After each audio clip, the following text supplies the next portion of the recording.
Welcome everybody, and thank you for coming today. I'm Richard Smiraglia. I'm Professor of Information Organization and this year's Chair of the Information Organization Research Group. Today's sponsor. We're excited to welcome our first speaker of the semester, Scott Weingart. And I should read this first. This event will be recorded, streamed, and podcast. Video recordings will only capture the speaker and students will not be visible. Your voice, however, may be captured if you ask a question. If you do not wish your voice to be captured, please speak to me so we can determine an alternative means for you to participate. I'm sitting at the corner. Or feel free to write down a question and pass it to a staff member, that would be me, who can read it for you. So I met Scott at this conference, the International Universal Decimal Classification Symposium in The Hague in October, and he was introduced to me by my colleague who you've also heard speak here, Charles Van den Heuvel, and I understand that they were doing some work that's relatively comparable, or at least using comparable sources, and Scott's paper was thrilling. He works in visualization. He's a PhD candidate at Indiana University. He works in information science and the history of science. I won't read the whole thing. He's an NSF Fellow, Graduate Research Fellow, a Paul Fortier Prize winner for the Digital Humanities, and he's an author of a blog called ScottBot. And he's a juggler, which is interesting, but also means, I suspect, he has capacity to deal with complex abstract concepts all at once. I wish it worked that way.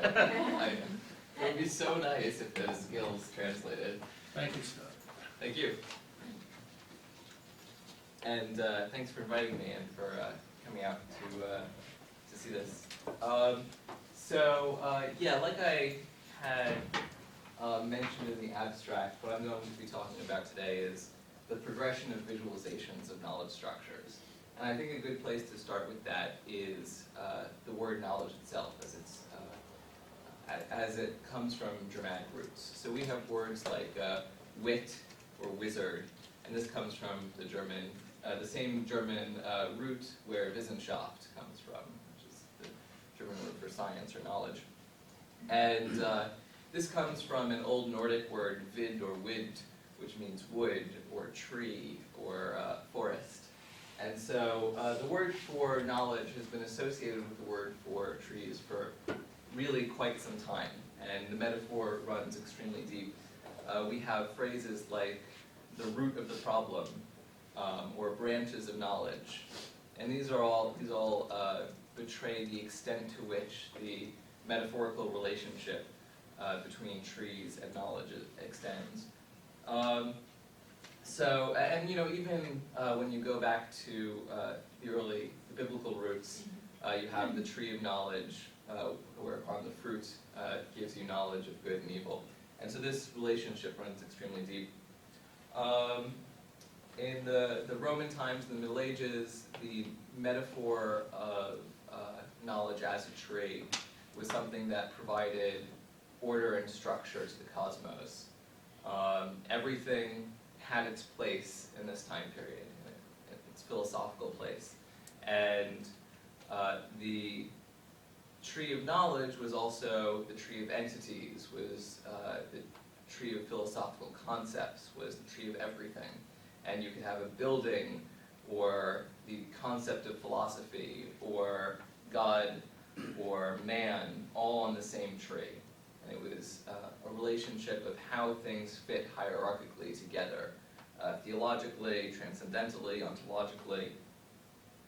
And at this point in time, 2,000 years ago, there were a bunch of concepts that were fairly inseparable from one another. Genealogy, when you had something on a tree, like any of these things, it implied a temporal progression, not simply a hierarchy. So if God was at the root of a tree, and then physics, and then medicine, that tree implied that there was some sort of temporal precedent a genealogical precedent from which these branches extended.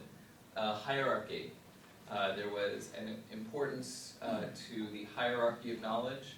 Generally, God was at the root of this hierarchy, so God was considered supremely important. And then math or physics or philosophy, and the further towards the branches you go, the less importance you got. It had implications for epistemology or ontology, and these were not yet separate concepts. And so you had the idea that the relationship between concepts was the same thing as the relationship between what those concepts were referencing. So the objects themselves and the concepts had the same relationships. And as I mentioned before, these were transcendent. This relationship was relationships between concepts like the relationship between philosophy and mathematics and biology were universal, they were godly, they were the way that the universe was structured, and they were innate. And if 10 people tried to figure out what the relationship between concepts were, they would all invariably end up at the same answer. It took until about the 10th century for branching trees as visualizations to become standard. As they became standard, eventually they became so big that they kind of collapsed into their own weight. And classification theorists generally started moving away from tree visualizations of knowledge. They would eventually become replaced by networks. I have to be careful not to touch the screen apparently, or I'm going to move the slides forward.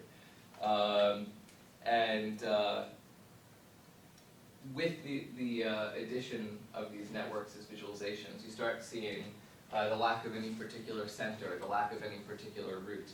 And as I'll describe later in this talk, that had certain epistemological repercussions for not just how we relate concepts and knowledge together, but how we think about thinking and how we think about the structure of concepts.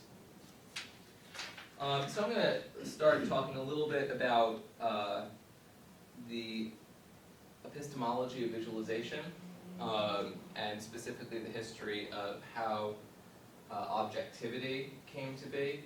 This is all pretty much from Daston and Gallison's giant book that you could kill people with, called Objectivity. And so Ludwig Fleck, who did some microscopic research in the 19th century, discussed how when you were training people to look under microscopes, eventually you would be able to train them to see bacteria, but once you've done that, they wouldn't be able to see anything else. If there were other things that didn't really fit the conceptual framework that they had been taught, it wasn't there. It was as though it didn't exist. What visualizations allow us to do is they allow us to create scientific objects. They allow us to draw boundaries around things and separate entities from one another. And this is true not only of physical objects that scientists look at, but also things that we create in abstract visualizations. So when we create visualizations of knowledge, we are reinforcing the epistemological categories and classifications that we have created through these visualizations. And so knowledge, as I'm presenting here, always had a root. It was always a branching hierarchy, and this reinforced the sense that knowledge itself was inherently hierarchical. And as we started moving away from these visualizations to more networks, in the present day we think of knowledge more as this networked entity that has diverse and interconnected parts. So if we start with the medieval, the earliest trees of knowledge that we can, they tend to trace to Greco-Roman roots. They have to do with Christian theology. The metaphor of a tree was fairly early. So Porphyry in the 3rd century started by creating or having a description of Aristotle's categories as a tree. And then by the 6th century, Boethius did a translation of porphyry and actually illustrated the tree itself of Aristotle's categories. And you see here, this isn't quite of knowledge. You see substance extends to that which is thinking and that which is extended. Body extends to that which is animate and that which is inanimate, etc., etc. And as we go forward, you'll start to see these start separating out into various concepts, or these separating out into various entities. But right now, those are sort of entwined. And this specific tree, the porphyrium tree, would be repeated visually over and over again for about 1,500 years. Whenever people were making trees of knowledge, the porphyrium tree would be embedded in there somewhere. So this particular structure became sort of enshrined in these visualizations, and they became visualizations not just of these entities, but of knowledge. And at this point, knowledge and substance hadn't quite been separated yet, so these were sort of transcendent categories. They had the dual purpose of representing both entities and concepts together. So by the 11th and 12th century, there hadn't quite been a standardization of visualizations yet. So these are both visualizations of concepts. The one on the left is an 11th century manuscript that depicted knowledge as a hub with these spokes coming out of it. It separated practical knowledge into ethics, economics, and politics, and then it separates it out a little bit internally in the circles as well.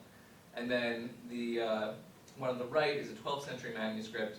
The central centers for philosophy, and then it breaks out into medicine, ethics, and theology. And then you see it separating further into there. And in fact, one of these branches you get from, I believe it's ethics, eventually branches down into grammar, dialectic, and rhetoric, which is what became the trivium. And so one of the popular types of visualizations of knowledge at the time were visualizations of the sort of pedagogical scheme, the trivium and the quadrivium, which was the medieval university curriculum. So as I said before, the trivium was grammar, rhetoric, and logic. The quadrivium was arithmetic, geometry, music, and astronomy. And these visualizations didn't just separate knowledge as it was taught, it was separating knowledge as it ought to be taught. It was the true nature of reality, how everything broke up. By the 13th century, we have Raymond Lull, who was a poet, a mystic, a philosopher, a Christian theologian, and he created the first systematic trees of knowledge. And these, the name of the book was the Arbor Scantii, and it had a single tree as a table of contents, and then 16 further pages that were all later individual trees for each particular branch from the first tree. And this will be echoed later in the encyclopedia movement, but at this point, this was extremely important and influential, and later went on to influence people like Descartes, Francis Bacon. And one of the extremely interesting things that Lull brought to the table was the idea that all of knowledge, period, could stick on a single tree. There was a unity of knowledge, and this is the beginning of the rhetoric of a unity of knowledge, how everything is connected to everything else, and knowledge kind of bleeds into each other. It was also one of the first examples of a systematic classification of reality in a visual scheme, and that had been detailed in several pages on this Arbor Scantii. And again, this is a combination of the physical world and of knowledge of the physical world occupying the same space. So it wouldn't be unusual to see physics, but, well, I mean, so at this point it wasn't physics, but medicine and the human body on the same branch. By the 14th century, trees of knowledge were commonplace. Across Europe, people could read them and understand them. because these trees were woven into epistemology, what's out of the root of the tree was extremely important. So a lot of the times you see God sitting at the root of the tree. This particular visualization was one of two on pages separate from one another. And this is the tree branching from God. The next tree on the other page is the tree branching from the devil. And the devilish tree, you had things like logical fallacies branching from it. And the godly tree, if you go down far enough, you get to, I think, Porphyrian tree is over here. You also have the trivium and the quadrivium. And so, again, you start seeing these repeated classification schemes that get kind of sent down the historical line that people are using and reusing. By the 15th century, we start seeing trees being used as study aids and as book classification schemes. This particular scrawling was from a student, and this is the tree of mathematics as it breaks into geometry and arithmetic, continuous and discontinuous. And under each of these, or next to each of these, is written a popular book that can be used to study a particular subject. So Euclid's geometry is on here under geometry. And as far as I'm aware, this is the earliest visual tree representation of a classification scheme specifically for books. I could be wrong, but that is the earliest that I've been able to find. Once we get into the 16th century, we have this thinker Ramus, who is probably the pinnacle of medieval dichotomies. So the medieval worldview was one of dichotomy and separation. Every entity, every concept separated out into additional concepts. So the idea that God might branch into physics and medicine is not the idea that these are subordinate to, but rather that these are part of. So they're part of whole relationships. And Ramus's trees are kind of the epitome of this. However, it was also a break from the past because Ramus was trying to break from Aristotle's categories. And so the categorical schemes you see in Ramus's work are very different from the schemes that you see previously. Ramus was so influential that for the next 200 years, any diagram that looks anything like this is called a Ramean tree. And you see this repeated over and over again. Another interesting thing about Ramus was that you don't see any of them here, but a lot of his visualizations were embedded in a circle. And in that circle were words that were basically representing all of the diagram, all of the various areas of knowledge, or in this case it would be areas of rhetoric. And this had certain implications that the trees were complete. That this was, we have now come to the order of knowledge, where we finished it. It's enclosed, and that's it. And this is actually repeated several times because he is such an influential figure. But again, much like Lull before, this gives a sense of the unity of knowledge. And as we start moving forward, unity becomes an extremely important concept. One of Ramus's students, John Dee, who wrote probably the most important early defense of mathematics in English, which was as a preface to his translation of Euclid's Elements, created what he called the ground plot at the end of his preface. Ground was a word that at that point meant a logical foundation, logically enough, and plot was a visual structure connecting ideas, much like it is today. And so the ground plot was basically the logical essence of conceptual relationships. He intended this to be a transcendent order of knowledge. This is not just knowledge as people conceive of it or as people use it. This is how knowledge invariably must look if people just thought logically enough. And this, he even described it as a Ramean diagram. Another extremely influential figure who drew a lot from Ramus was Christophe de Savigny, and he became extremely influential on the encyclopedia movement, especially the famous encyclopedia by Diderot and d'Alembert. And here again, you see these circular chains that are surrounding his trees of knowledge. And he actually duplicates what Lull had created several centuries before. This, I believe, is the index of his tree. And then there are 16 further pages, one for each particular discipline. And next to each page is an encyclopedia article about that discipline.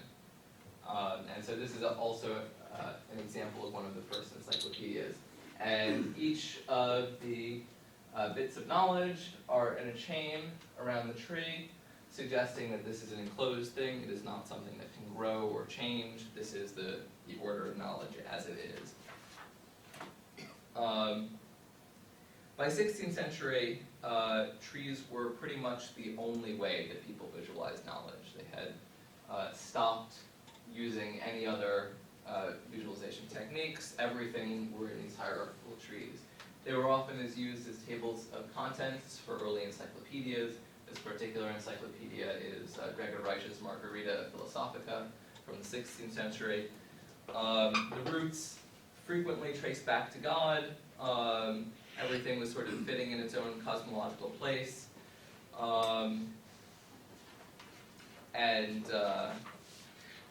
I think now is a good time to start going into when we start splitting from the sense of trees as orders of the universe and start getting to trees as orders of knowledge, orders, genealogies of knowledge. People are starting to disambiguate these concepts. So this is Francis Bacon's famous work, The Advancement of Learning. This is probably the first extremely important and influential philosophical work in English, and it is suitingly subtitled On the Partitions of the Sciences. And one of the interesting things that Bacon did here, and very few people had done before, is he got rid of a single root of knowledge. There was no single trunk. He split things up into history, poesy, and philosophy. And he did this as sort of a rhetorical strategy to forward his argument that philosophy was the most important of the trees, and these other trees you could really just kind of ignore. And by doing this, by creating three separate trunks, you decentered the idea of a unity of knowledge. And this is one of the first, certainly the first influential version of this concept. Also, in the argument in the pages ensuing, he kind of detached natural knowledge from divine wisdom in ways that people hadn't before.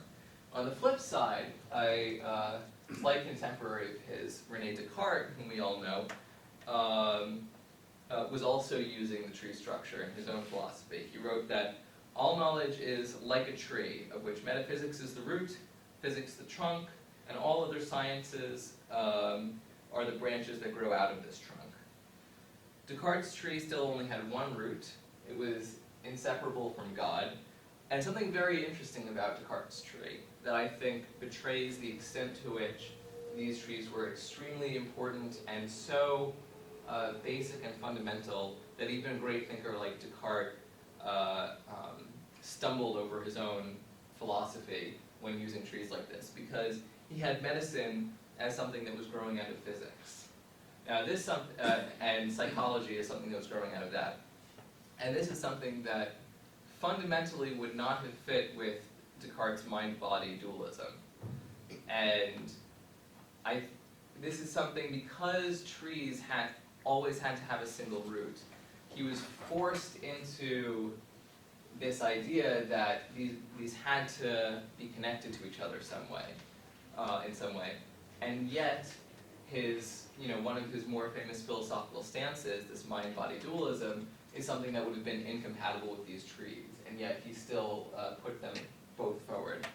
And I thought that was sort of betraying how important these trees were to the sort of history of epistemology. These trees continued for many years into the scientific revolution. In fact, at this point, trees were still being used to connect biblical and scientific knowledge. The myth of Newton's apple tree, the apple falling on his head, and he's like, gravity and the moon, and everything works the same way. This is a myth. It was probably created because the apple was, at this point, considered the fruit that was in the tree of knowledge. And it was created, I think, 100 or so years later. But this itself is Newton's scrolling of a Porphyrian tree in his undergraduate notebook. And so even during the scientific revolution, you still had this 1,000-year-old Porphyrian tree, 1,300-year-old Porphyrian tree showing up everywhere. This is a tree by a contemporary of his, Athanasius Karikar, who also has the Porphyrian tree sitting in the center here, clearly still very universal or very influential. This tree is called the Universe of Types. One thing that Karikar did that was a bit unusual is he stuck God at the top rather than at the root. But something that is worth noticing here is when you start branching out from the Porphyrian tree, you get these huge lumps in some places and these really small little buds in other places. And at this point, people were beginning to realize that there wasn't a symmetry to these trees, and the concept of a tree was becoming a little bit too overbearing and complex because people started realizing, well, this might belong on this branch over here, and maybe there's a connection between the two of them. And you don't really see them illustrated as such, but you see in dialogue people struggling with this concept. However, trees were everywhere, as I said. They were used as tables of contents. They were used as organization schemes for libraries, for booksellers. They were fairly frequent even in Thomas Hobbes' Leviathan. He tries to create a tree of knowledge with a single root, begins with science, philosophy, breaks into natural philosophy, politics and civil philosophy, and goes on from there. The first large-scale encyclopedia project, or one of them, was Ephraim Chambers' Cyclopedia. And it was certainly one that inspired future encyclopedias like Diderot's. And in his, there were 47 divisions of knowledge, which were all organized in alphabetical order. However, Chambers used a tree to show the hierarchy of that order. And one of the interesting things that Chambers also did was had a very interesting way that is now common of cross-referencing encyclopedia articles together.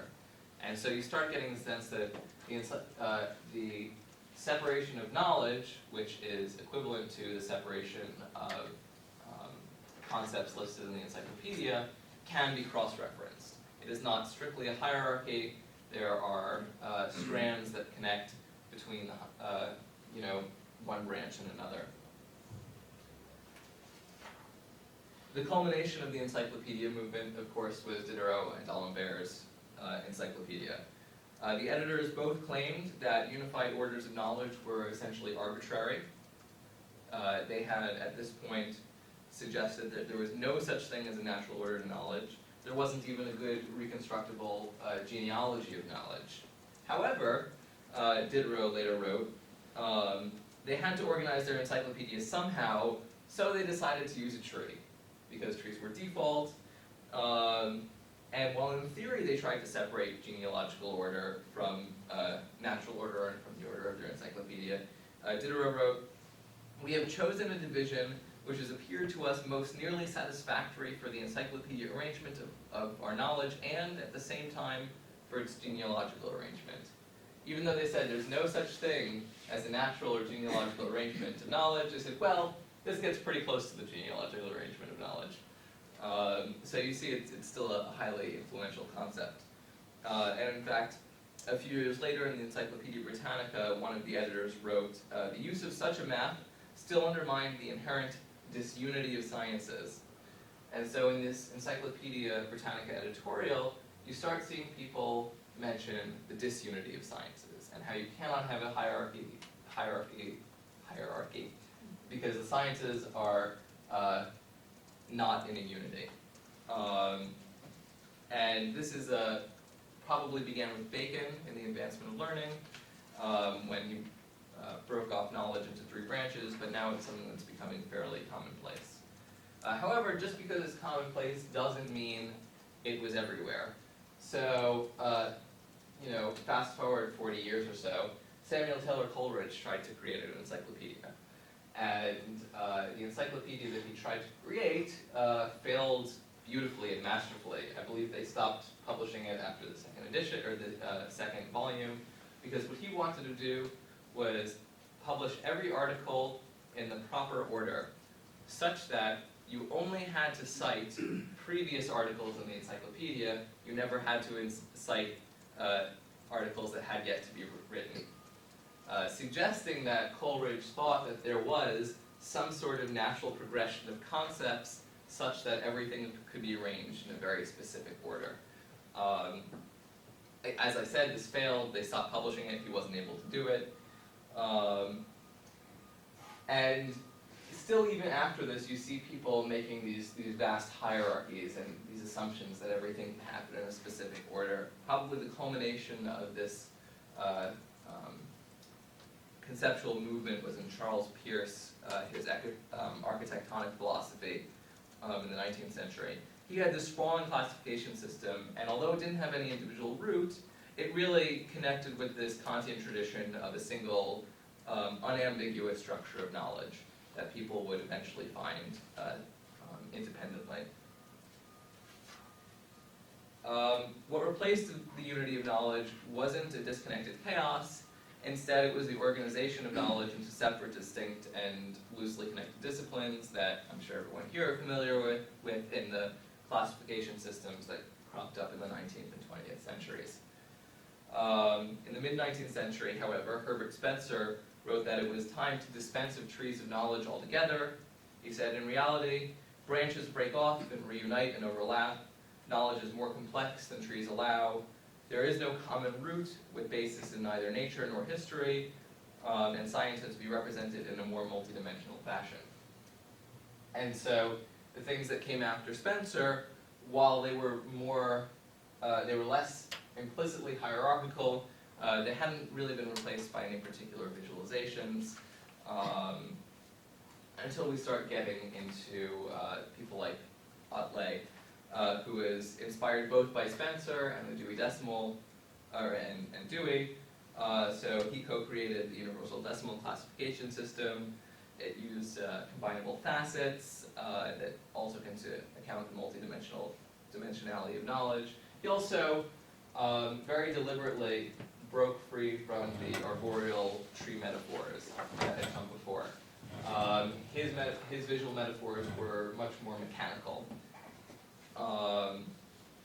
Over the 20th century, there were increasingly nuanced and multidimensional classification schemes like the UDC. Network visualizations hadn't yet been adopted yet because they hadn't really been developed yet. And so what classification theorists did mostly was avoid visualizations entirely. By the mid-century, mid-20th century, classification theorists were still invoking natural metaphors of trees.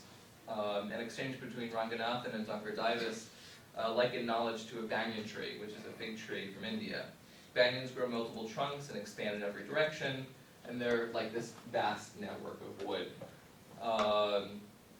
Ranganathan, in fact, wrote, a decimal number is like a coconut palm tree. It can only grow at the top, but the Coleman number is like the banyan tree, which can grow in all directions simultaneously.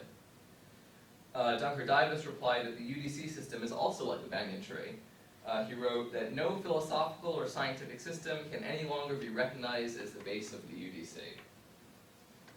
The botanical metaphor was stretched even further by the late 20th century when you get philosophers like Deleuze and Guattari, who tried to dispense of hierarchies and trees altogether and suggested that knowledge was rhizomatic.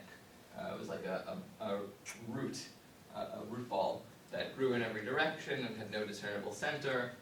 And so we still see this very naturalistic impression of what knowledge is like, but it's moving further and further away from these transcendent hierarchies. Most of the creative non-tree visualizations came from outside of the classification movement, although somewhat related to the classification movement. So for example, this visualization is from H.G. Wells, from the Wolf Brain in '38, and you see here what is a little bit hierarchical from the bottom to the top, but what this isn't the transcendent relationship of knowledge to other knowledge. This is simply the how a child ought to learn. And so you see this tree at the bottom that branches out. A child, should learn about the dawn of natural history, and then descriptive zoology, and that should branch into physiology and biology, and so forth. But that's not how knowledge is related to one another. That's merely how people might be able to learn everything more easily. But at the top, you also see this little sun that's shining down on everything. And as he described it, this is knowledge correlated through a world encyclopedia, which is something that he had been inspired by Otlet to do. And so the suggestion is all of this knowledge is actually related to each other, and you can correlate a lot of it across any particular hierarchy using basically inferred connections. You also start seeing a litany of visualizations that are unrelated to anything that we'd seen before. So this looks like a map, but it is a map of physics. And so you see this, there's a large gulf somewhere around here between quantum physics and relativity. I think it's this one over here. And so this is a geographical metaphor of knowledge. And there hadn't been many of these to date. This was published in a number of early physics textbooks and had become highly popular. John D. Bernal, that same year, who was a scientist but wrote on history and sociology, made one of the first somewhat network diagrams of science. And you see this is kind of half hierarchical and half not, because although you have theoretical physics branching into these particular sections, which branch into these particular sections, there are also plenty of arrows that go between disciplines and across disciplines, and it broke any sense of hierarchy.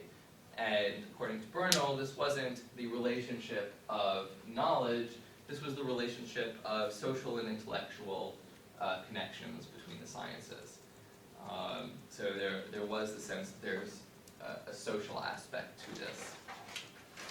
When you get to Ellington's map of science and tech in 1948, this breaks that mold even further. There's no explicit hierarchy here.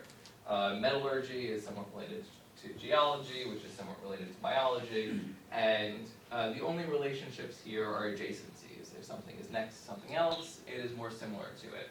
And what these colorful blobs are at the top, or covering various sections, are databases of scientific literature.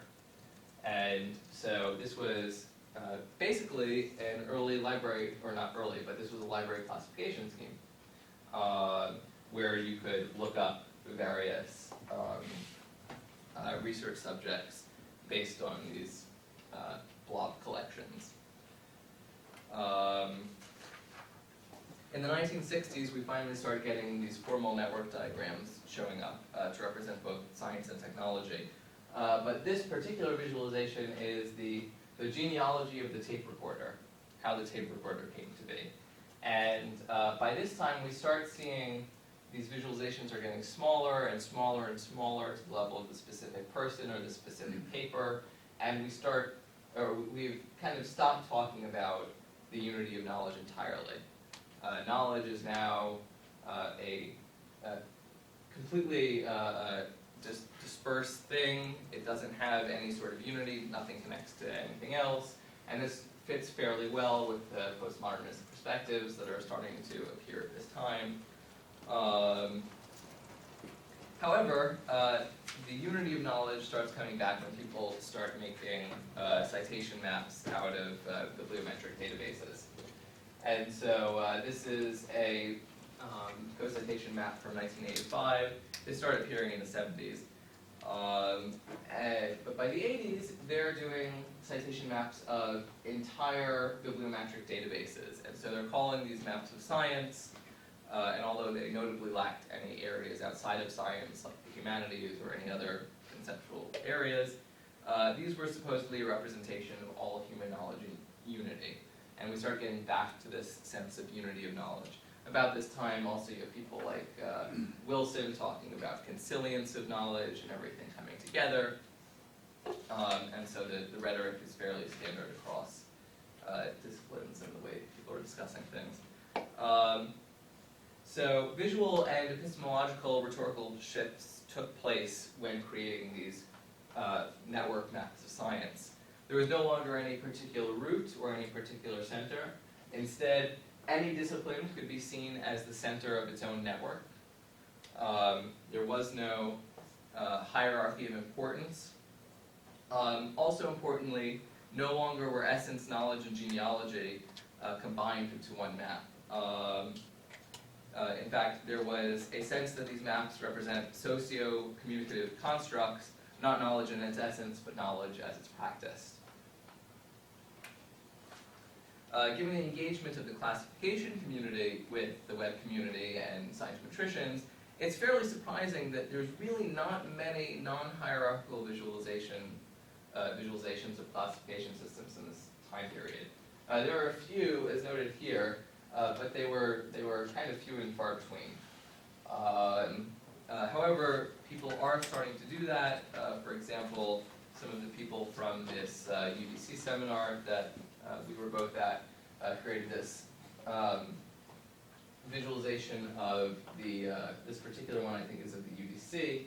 However, although it looks fairly decentralized, this is actually still a visualization only of the specific hierarchy of the UDC. It doesn't have any of the multidimensional faceted aspects that it might be able to. So it still has this implicit hierarchy inside of it. One of the more interesting recent attempts to create these networks was actually from Diderot and D'Alembert's encyclopedia that I showed you, that giant lumbering tree several slides ago. So a group of people at Chicago in the Artful Project attempted to recreate that using all of the cross-references in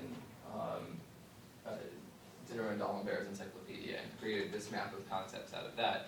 And honestly, I think had the editors of the encyclopedia seen this, they probably would have preferred it to the crazy tree diagram that Christian Roth had created for them, because they had basically said as much in their editorial. Meanwhile, the history of the web somewhat tracks the history of classification, just sped up several orders of magnitude. Everyone knows the story of the two Stanford grad students who went and made the hit search engine. I am, of course, talking about Yahoo in 1994. So in Yahoo, two Stanford grad students, David Philo and Jerry Yang, created this giant hierarchy of the web. If you remember Yahoo from the 90s, it was this very strict, extremely deep hierarchy of every single website that they had generated.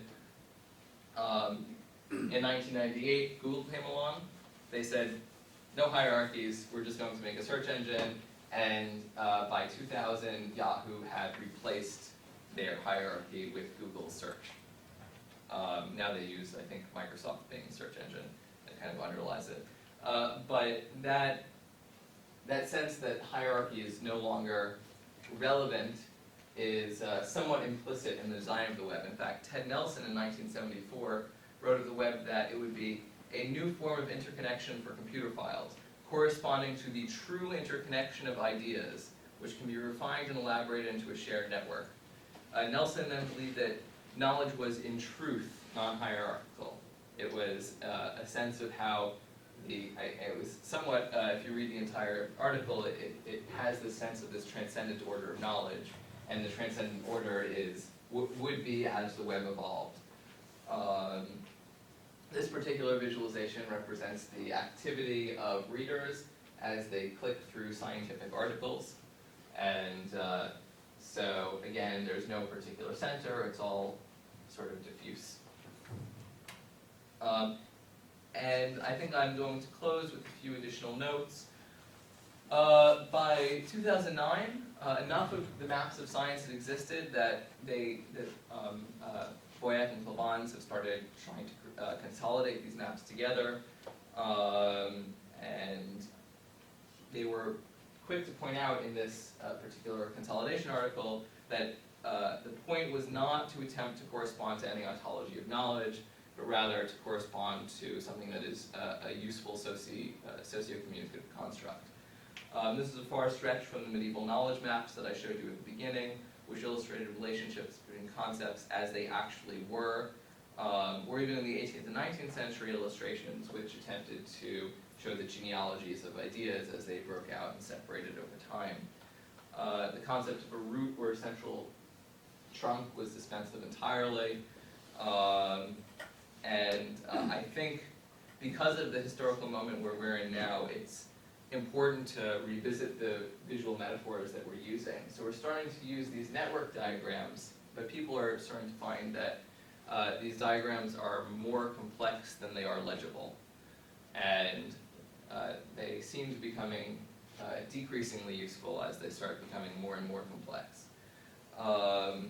So the web metaphor, this network metaphor, is also beginning to frayed the seams.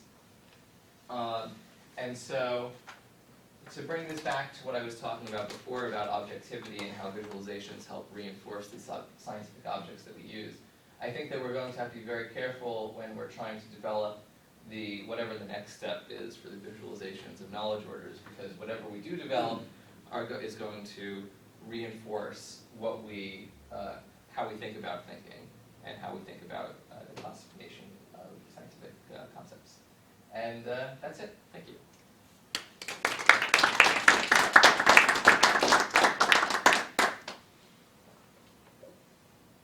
Plenty of time for questions. Yes. I have one. Sure.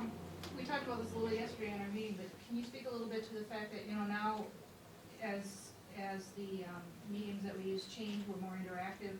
Even when we look at something like what's behind the background here, we can add a sense of time and space into this beyond. These are all just flat right now.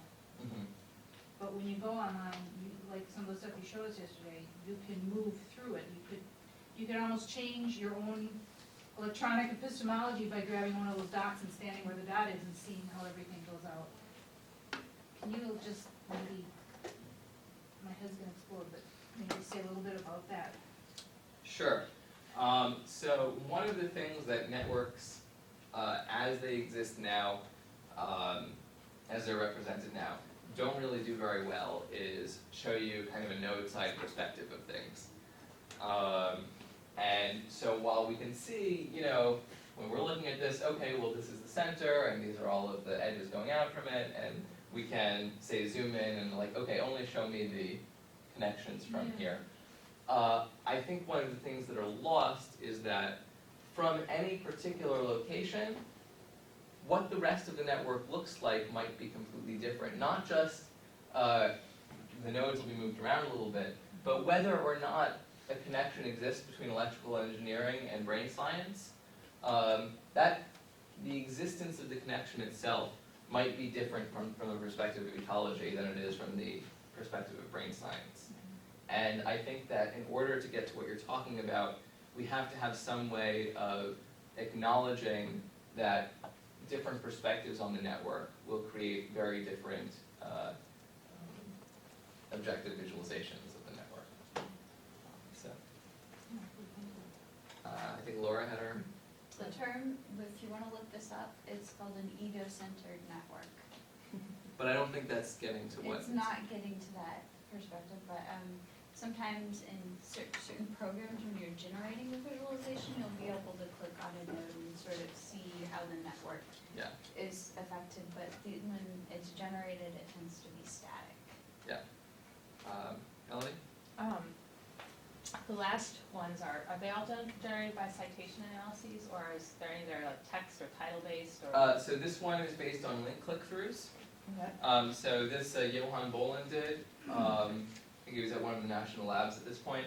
And so every time that somebody was on a scientific article on Elsevier or Thomson Reuters or whatever, when they clicked through to another article and then to another article, it created an edge between the disciplines that those articles were part of.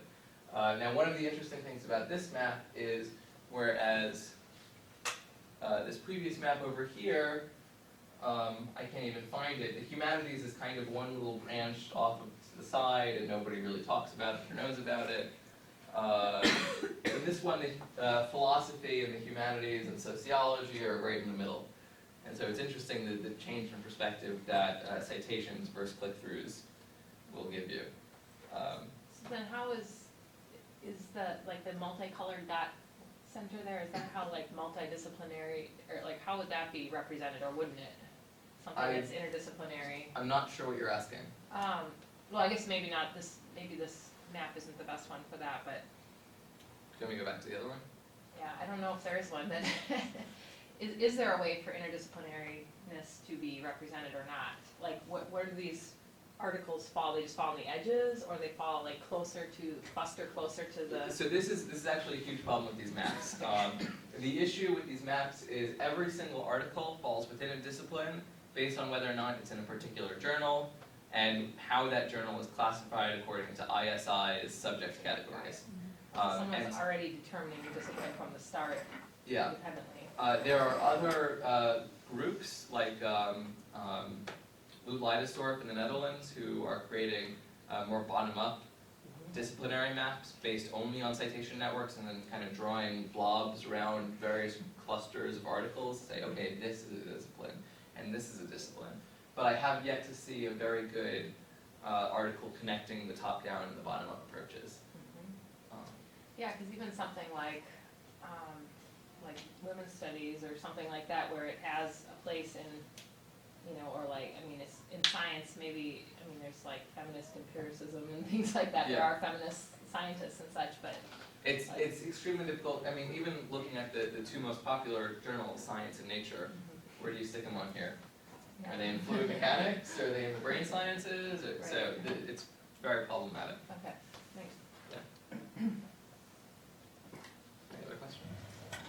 In terms of the future, do you see these maps becoming more diffuse to take into account all the different things that we come up with, or do you see people getting sick of that and going back to something more concrete, taking a smaller perspective to be able to keep it in check?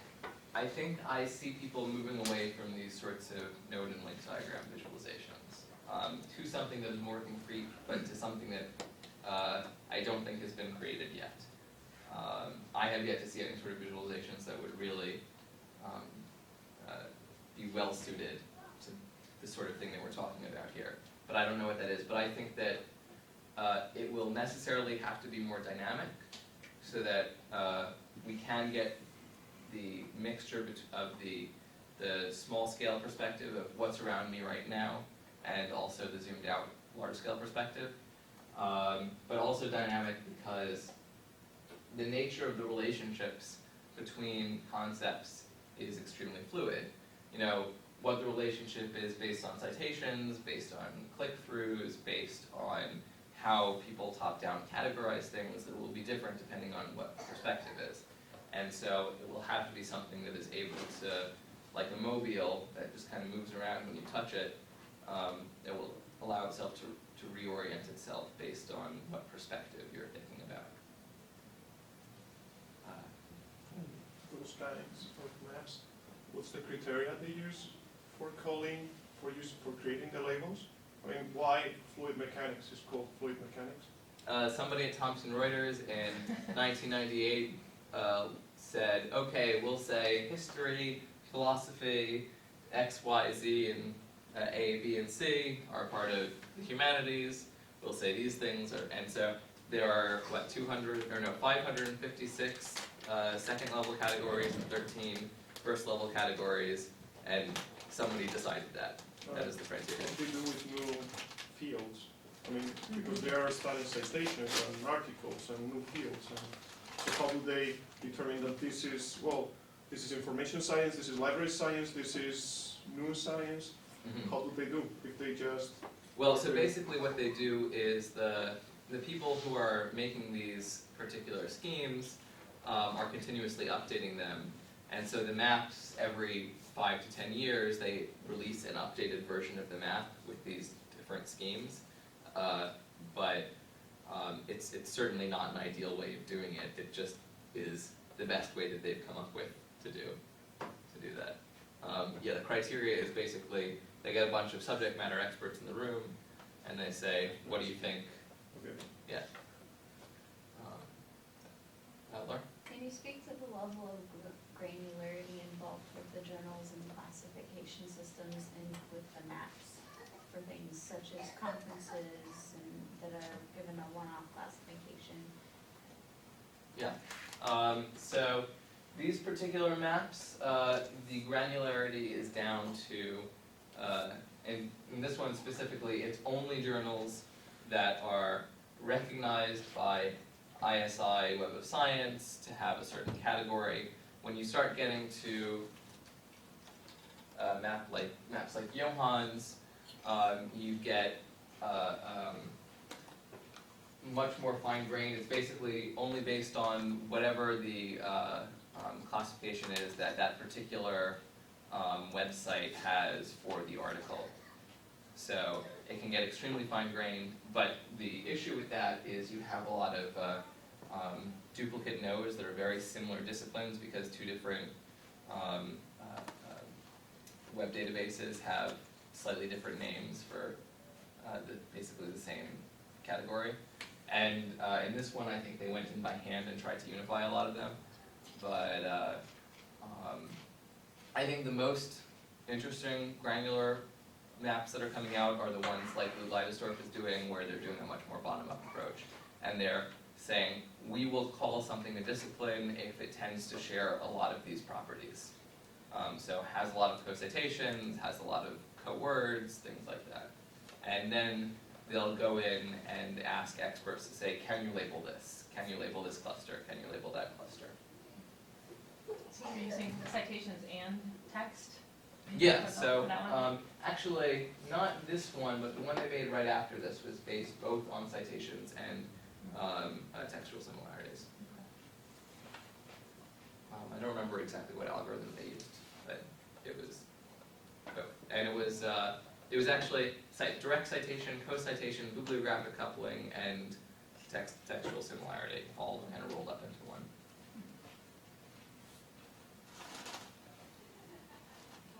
Well, if that's it, thank you very much. Thank you.